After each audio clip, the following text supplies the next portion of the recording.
Infelizmente, nós estamos para entrar em uma das maiores crises que a humanidade já viveu. E infelizmente, a maior parte dos cristãos estão dormindo por alguns motivos.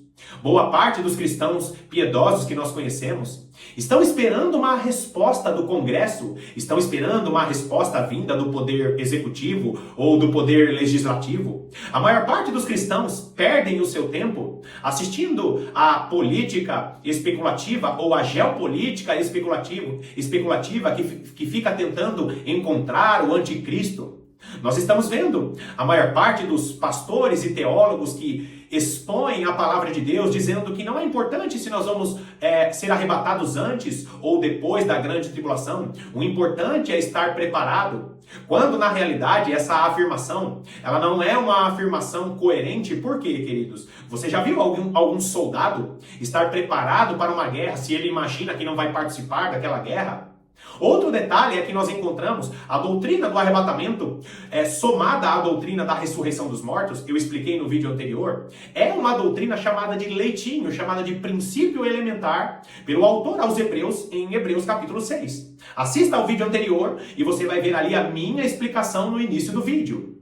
Quando nós olhamos para as doutrinas dos últimos dias, ou a escatologia verdadeira que está na palavra de Deus, nós entendemos que esse ensino, essas doutrinas são fundamentais não para a salvação, mas para a sobrevivência dos cristãos que vão estar vivendo neste tempo. O profeta Daniel recebe uma palavra do Senhor quando o Senhor está ali revelando para ele os últimos dias. E ali Daniel se interessa pela profecia e o Senhor fala para Daniel: Daniel, sela o livro, sela a revelação, porque essa revelação vai para os últimos dias. Nesse período, os sábios entenderão. Ou seja, revelações que estão fechadas para gerações que Deus vai liberar essas revelações nos últimos dias. Não são revelações novas, são revelações que estão na palavra de Deus, que o Senhor vai liberar para que a igreja de Cristo, para que os sábios do Senhor compreendam nos últimos dias. Nós vemos o profeta Jeremias, em Jeremias capítulo 30, capítulo 31. Quando o Senhor começa a revelar a nova aliança ali, ele fala a respeito das revelações. No final de Jeremias capítulo 30, nós vamos ver ele dizendo assim: olha, nos últimos dias os sábios entenderão isso. E ali ele começa a falar a respeito dos mistérios da nova aliança. E por fim, nós vemos o profeta Oséias finalizando o seu livro dizendo: quem é sábio para entender essas coisas? E quando ele fala isso, ele está discorrendo a respeito da salvação do Israel literal para a condução, para que esse Israel literal vivesse a transição para o Israel espiritual, que é a igreja de Jesus Cristo. Então, queridos, existem revelações para a igreja do Senhor nos últimos dias, mas só colherão ou só saberão essas revelações aqueles que se interessam pela palavra de Deus. Esse vídeo aqui é o vídeo número 2 dessa pequena série de mensagens a respeito do arrebatamento no Antigo Testamento. É fundamental, se você quer sobreviver, é fundamental você estar comigo até o final desse vídeo, porque eu vou mostrar para você a doutrina do arrebatamento sendo profetizada pelo profeta Ezequiel e também pelo profeta Oséias. Seja muito bem-vindo a esse segundo vídeo da série, o arrebatamento no Antigo Testamento. Seguimos para o vídeo.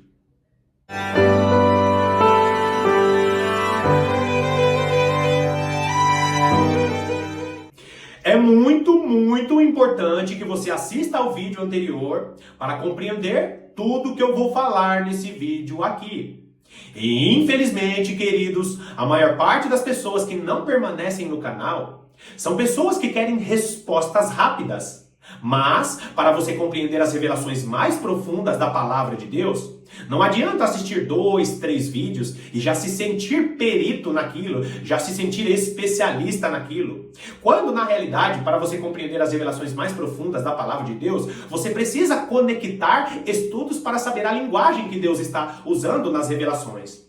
Eu assisti um vídeo de um teólogo que eu gosto particularmente, porém esse é um teólogo pré-tribulacionista. E ele começou a lhe dar algumas explicações a respeito da igreja de Jesus Cristo que estará nos últimos dias. E ele cita Mateus capítulo 24, e ele fala que a igreja não está em boa parte dos registros de Mateus capítulo 24.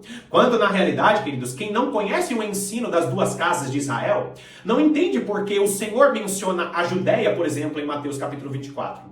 Agora, eu já te convido lá para você ir lá comigo, Apocalipse capítulo 11. Apocalipse capítulo 11, nós vamos ler dos versículos 7 até o versículo 12. E pelo mesmo motivo que os pré-tribulacionistas não entendem, porque a Judéia está sendo citada em Mateus capítulo 24, a maior parte dos cristãos não entendem porque as duas testemunhas de Apocalipse capítulo 11, que eu vou ler para você agora, é a igreja de Cristo. Eu tenho aqui os links na descrição sobre os estudos das duas testemunhas, as duas casas de Israel. Quem são as duas testemunhas de Apocalipse 11, de Zacarias 4? A igreja de Cristo, composta por judeus e gentios. Mas para você não ser enganado pela teologia tradicional, você precisa conectar os estudos. E talvez você diga, irmão Paulo, eu não tenho tempo para meditar a respeito disso, os vídeos são muito longos. Infelizmente, se você não investir tempo para meditar nas principais revelações para os últimos dias, você não vai compreender o que Deus está fazendo e o que Deus está direcionando para a liderança da igreja nos últimos dias.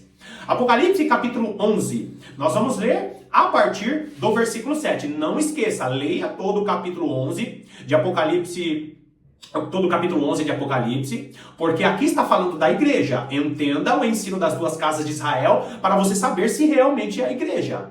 Vamos ler a partir do versículo 7. Quando tiverem então concluído o testemunho que devem dar, a besta que surge do abismo pelejará contra elas e as vencerá e matará. Não esqueça do que eu falei nos vídeos anteriores. Não existe escatologia sem conectar essa escatologia do Novo Testamento com o Antigo Testamento. Por exemplo, o apóstolo João, que recebe essa revelação, ele está mencionando parte da revelação que o profeta Daniel ele falou a respeito. Daniel diz que os santos do Altíssimo seriam magoados, seriam feridos, seriam perseguidos e haveriam muitos mártires no meio da igreja dos últimos dias. E aqui, queridos, nós estamos vendo o quê? A besta que surge do abismo pelejando contra as testemunhas, pelejando contra as duas testemunhas, pelejando contra a igreja de Cristo e prevalecendo. Agora, não esqueça disso, você precisa conectar os estudos das duas casas de Israel para saber que aqui o texto está falando da igreja que estará na grande tribulação. Olha o versículo 8. E o seu cadáver ficará estirado na praça da grande cidade, que espiritualmente, grava isso, que espiritualmente se chama Sodoma e Egito, onde também o seu Senhor foi crucificado. A minha pergunta é, e o texto é claríssimo, o texto está falando que o quê? Que espiritualmente essa cidade se chama Sodoma e Egito. Só que é a cidade onde o seu Senhor foi crucificado.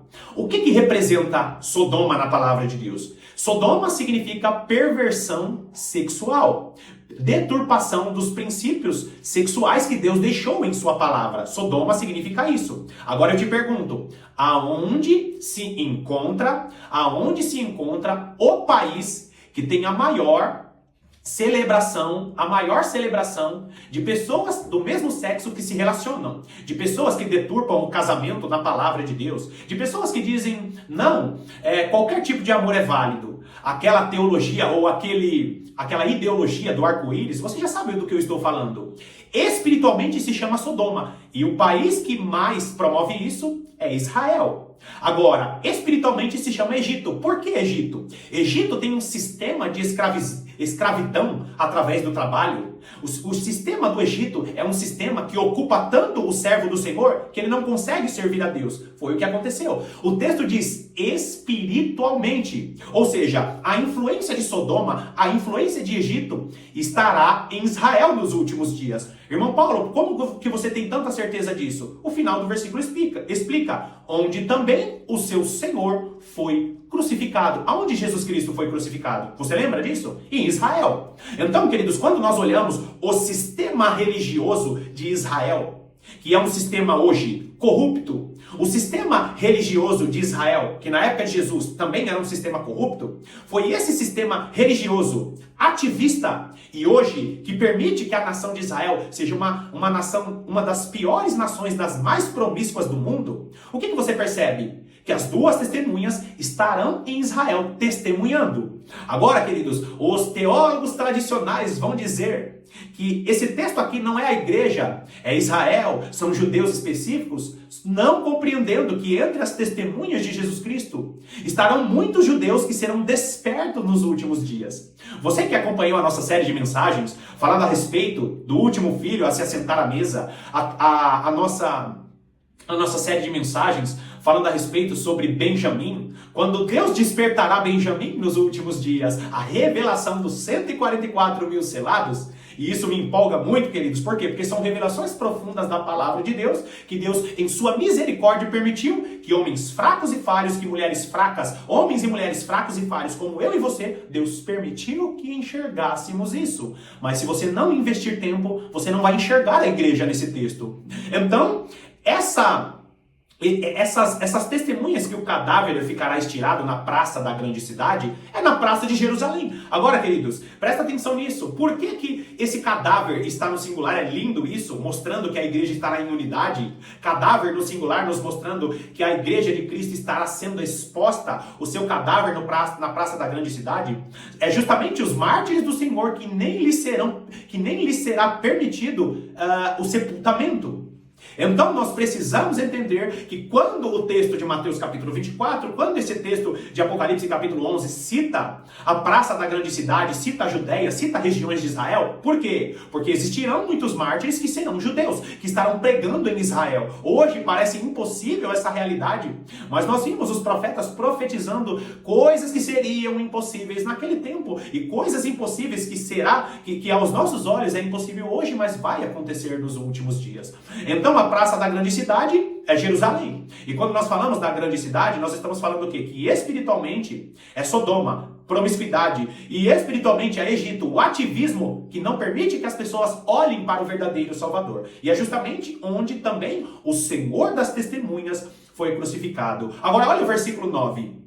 Então, muitos dentre os povos, tribos, línguas e nações contemplam os cadáveres das duas testemunhas por 3 dias e meio. Claramente, queridos, a referência dos 3 dias e meio, que são 3 anos e meio, e os 3 anos e meio finais da grande tribulação.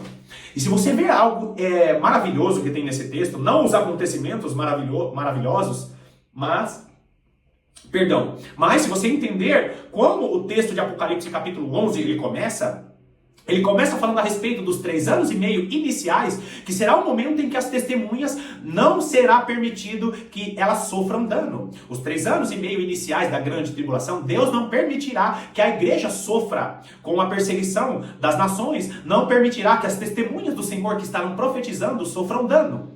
Porém, quando começar a metade da semana, os 3 anos e meio finais, aí a besta que surge do abismo, aí o anticristo que estará aos olhos de todas as nações, ele vai promover a perseguição para a igreja e vai vencer boa parte das testemunhas do Senhor, os mártires na grande tribulação. Agora o versículo 9 está dizendo o quê? Que os povos, línguas e nações contemplam o cadáver. E por que contemplam? Porque será monitorado por todo o mundo. Nós estaremos vivendo diante dos olhos da serpente, falado em Apocalipse capítulo 12, que é o monitoramento mundial, e infelizmente aqueles que estiverem pregando, que forem designados a pregar nos grandes centros, sofrerão e perderão as suas vidas. E ali, queridos, pessoas designadas para este propósito, porque assim como Deus fez usando o apóstolo Paulo, usando os apóstolos no início da igreja primitiva, nós vamos ver que estes homens, que com suas próprias vidas foram usados como trigo, como mártires do Senhor, para dar testemunho às nações. Vão existir os mártires do Senhor nos últimos dias, e as nações vão estar vendo. Por quê? Porque surgirá a notícia ao redor do mundo, porque infelizmente para a maior parte das nações a igreja será inimiga. E por que a igreja será inimiga? Estará profetizando, catástrofes vão estar acontecendo, vão estar pregando as coisas que o mundo não gosta de ouvir, vão estar sendo chamados de aqueles que fazem discurso de ódio, aqueles que têm intolerância religiosa, quando na realidade é a igreja que está sendo usada com poder e autoridade para confrontar o pecado das nações. Então existirão mártires, e as nações vão estar vendo, através do monitoramento mundial, o cadáver de vários mártires do Senhor, através desse monitoramento mundial. Olha só agora, o final do versículo 9 diz assim que, e não permitem que esses cadáveres sejam sepultados. Você vê, queridos, que fala a respeito do cadáver. O versículo 8 usa o cadáver no singular, mostrando a unidade da igreja. Mas, no final do versículo 9, está falando cadáveres cadáveres no plural. E por que isso acontece? Porque existiram muitos mártires.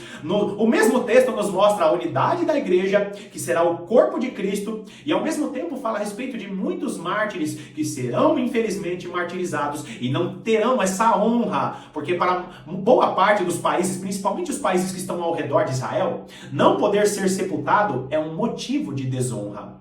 Agora, olha só o versículo 10. Os que habitam sobre a terra se alegram por causa deles.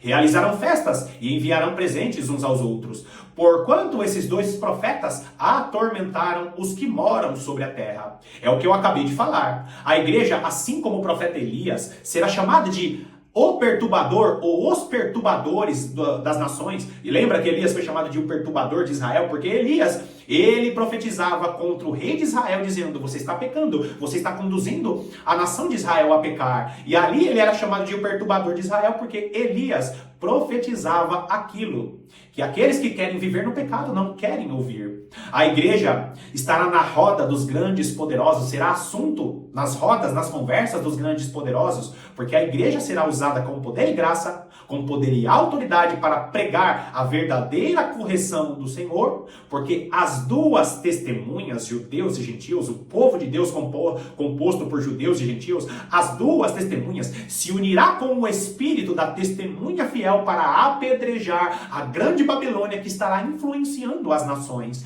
Agora, queridos, olha o versículo 11. Mas depois dos 3 dias e meio, 3 dias e meio finais, e aqui eu faço a introdução do arrebatamento no Antigo Testamento, não perde aqui. Versículo 11 é fundamental, Apocalipse 11, versículo 11. Mas depois dos 3 dias e meio, os 3 dias e meio finais da grande tribulação, um espírito de vida vindo da parte de Deus, neles penetrou. Queridos, não esqueça disso aqui. Isso aqui vai ser fundamental para o texto do Antigo Testamento que eu vou te mostrar. Porque muita gente pensa que as revelações de Apocalipse vieram do nada para o apóstolo João, vieram do nada para o apóstolo Paulo, quando na realidade o Espírito do Senhor confirmou na vida e registrou através de Paulo e através de João, aquilo que eles conheciam do Antigo Testamento. No Antigo Testamento estava obscuro, estava escondido, era mistério. E o Senhor mostra o Antigo Testamento para esses servos do Senhor, mostrando: olha, estava ali. Eu vou mostrar para você a conexão desse texto aqui com o Antigo Testamento. Continua lendo o texto. Vindo da parte de Deus, neles penetrou. Um espírito de vida vindo da parte de Deus, neles penetrou. E eles se ergueram sobre os pés. E aqueles que os viram, sobreveio grande medo. Olha só aqui, eu acabei de mostrar para você a ressurreição dos mortos sendo resumida em um versículo. O que é se erguer sobre os pés? É justamente a ressurreição dos mortos. Não perde o contexto. O texto está dizendo que as testemunhas elas perdem suas vidas. Só que chegará um momento em que o espírito de vida virá sobre as testemunhas que perderam suas vidas. As testemunhas que morreram, elas serão colocadas sobre os pés, ou seja, elas se reerguerão com esse espírito de vida. Agora presta atenção nisso aqui. E aqueles que os viram, sobreveio grande medo. E as duas testemunhas ouviram grande voz vinda do céu, dizendo: subi para aqui. E subiram ao céu numa nuvem, e os seus inimigos as contemplaram. Bom, esse versículo 12 aqui está registrando o quê? O arrebatamento da igreja. E como que eu tenho certeza disso? Porque lembra do vídeo anterior? Se você conectar esse texto aqui com 1 Tessalonicenses capítulo 4, dos versículos 13 ao 16, você vai ver que essa é a ordem perfeita. Conecta isso. O que o apóstolo Paulo ele fala? Ele fala primeiro que Jesus Cristo ele virá. E aí na sua vinda, Jesus Cristo primeiro ressuscita os mortos, ou seja, se erguem os mortos sobre os pés. Ressurreição dos mortos acontecem. E depois o Senhor chama o arrebatamento. Ou seja, essa é a ordem perfeita. Não existe 2 momentos de vinda e de arrebatamento. Jesus Cristo volta ao ressoar da última trombeta. Os mortos ressuscitam primeiro. E depois, nós, os vivos, juntamente com eles, seremos arrebatados. Vocês entendem, queridos, como é importante compreender a verdadeira escatologia? Aí você vai para Apocalipse capítulo 1, no versículo 7. O que diz ali? Que todo olho verá. É por isso que aqui nós estamos vendo o quê? Que os inimigos contemplam o acontecimento que ocorrerá à vinda de Jesus. Todo olho verá Jesus Cristo vindo com poder e grande glória. Só que Jesus Cristo virá com poder e grande glória.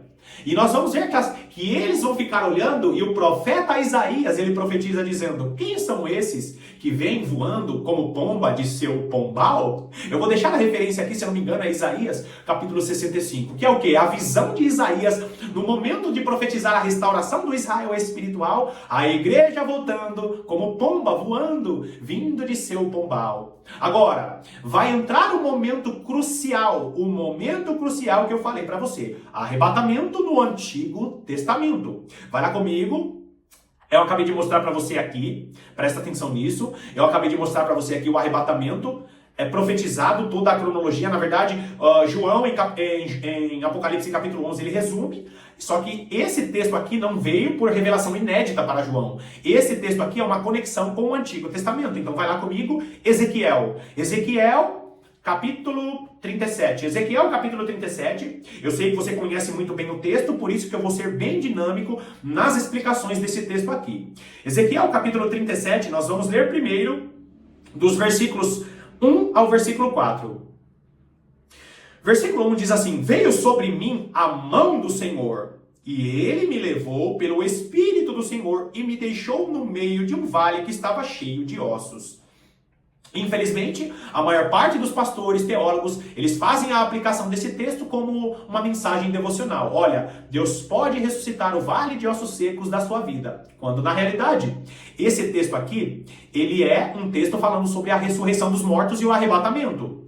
O apóstolo Paulo, em 1 Coríntios capítulo 15, explica parte disso aqui. O apóstolo Paulo entra bem dentro da doutrina da ressurreição dos mortos. Aqui está falando sobre ressurreição dos mortos. E na sequência, o arrebatamento da igreja. O arrebatamento das duas testemunhas. E esse texto aqui está nos mostrando o quê? Justamente o momento em que essa igreja morta como vale de ossos secos será ressuscitada quando o espírito de vida for soprado sobre ela. Então, o texto fala o quê? Que a mão do Senhor veio sobre o profeta Ezequiel. E é muito doido isso aqui, por quê? Porque geralmente o profeta Ezequiel, ele diz: e veio a minha palavra do Senhor. E veio a minha palavra do Senhor. Só que aqui ele está dizendo: e veio sobre minha mão do Senhor. Por quê? Porque Deus pega o profeta Ezequiel e conduz ele.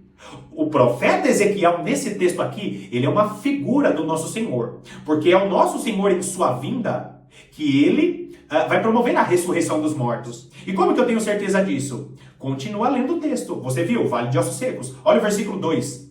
E me fez andar ao redor deles. Eram muito numerosos na superfície do vale e estavam sequíssimos. Você percebe? Sem possibilidade de vida nenhuma. Agora, olha só o versículo 3. Que conexão importante.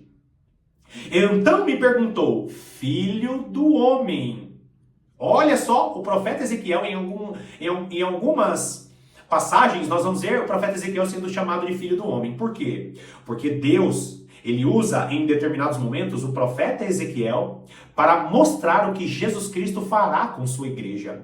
Olha o que ele diz: então me perguntou: filho do homem, acaso poderão reviver estes ossos? Respondi: Senhor Deus, tu o sabes.